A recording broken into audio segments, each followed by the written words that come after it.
Imagine almost every major civilization on Earth collapsing in the same 50 years.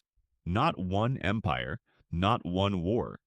Nearly every major power across an entire region falling apart at the same time. This actually happened around 1200 BC. Historians call it the Bronze Age collapse, and to this day, nobody agrees on exactly why it happened. Cities burned, trade routes vanished, entire writing systems were lost completely. It might be the single most dramatic collapse in all of recorded history, and almost nobody outside of history nerds has ever heard of it. Around 1200 BC, the Eastern Mediterranean was a connected, thriving network of civilizations. Egypt, at the height of its new kingdom power. The Hittite Empire, controlling much of modern-day Turkey. The Mycenaean Greeks, the civilization that inspired the legends of Homer. Plus Babylon, Assyria, and a web of smaller kingdoms across the region. These civilizations traded constantly.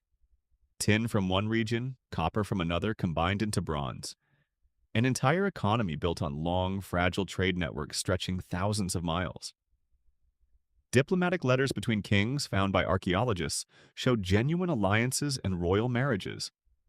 This wasn't a primitive world. It was sophisticated, interconnected, and stable for centuries. And then, within the span of about 50 years, almost all of it fell apart. The Hittite Empire collapsed entirely. Its capital was abandoned and never rebuilt. Mycenaean palaces across Greece were burned, one after another. Egypt survived, but severely weakened, with territory and influence shrinking dramatically. Writing itself disappeared in some regions. The Greek Linear B script vanished for centuries. An entire era of literacy simply gone, not to return to Greece for hundreds of years. For decades, one explanation dominated: the Sea Peoples, a mysterious confederation of seafaring raiders mentioned in Egyptian records. Egyptian inscriptions describe them attacking by both land and sea in massive coordinated waves. We genuinely don't know exactly who they were. The records don't clearly say. Possibly displaced people from collapsing regions elsewhere, looking for new land to settle. For a long time, they were blamed as the single cause of the entire collapse. But more recent research suggests they were a symptom, not the original cause. Because at the exact same time, the climate itself was changing dramatically.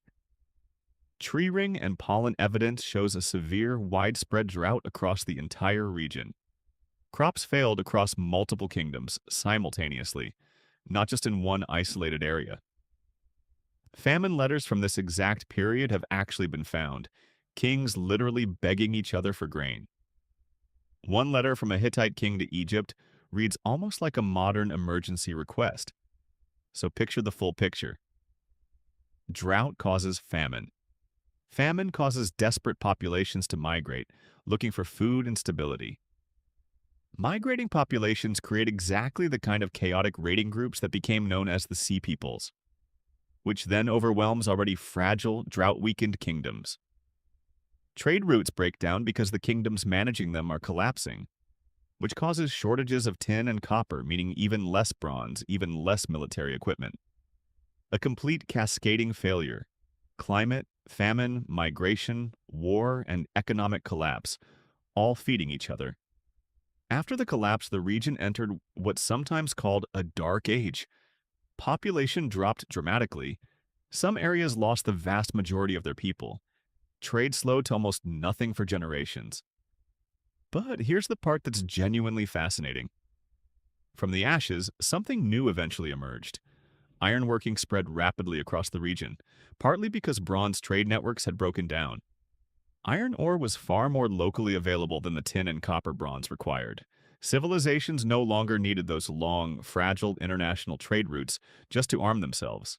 This shift effectively kicked off what we now call the Iron Age. Out of one of history's most dramatic collapses came an entirely new technological era. New kingdoms eventually rose from the wreckage too. Smaller, more decentralized, but more resilient, including eventually the early roots of Greek city-states that would shape Western civilization for centuries. The collapse wasn't just an ending, it was also, unintentionally, a beginning. Sometimes the worst disasters in history quietly plant the seeds for what comes next.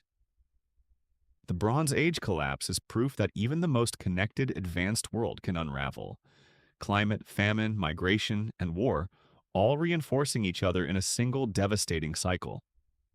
It took less than 2 human lifetimes to bring down a thriving, interconnected world, which is worth remembering, even today. If you want more forgotten history explained clearly, subscribe. Next week, we look at a 600-year-old book that nobody on Earth has ever been able to read.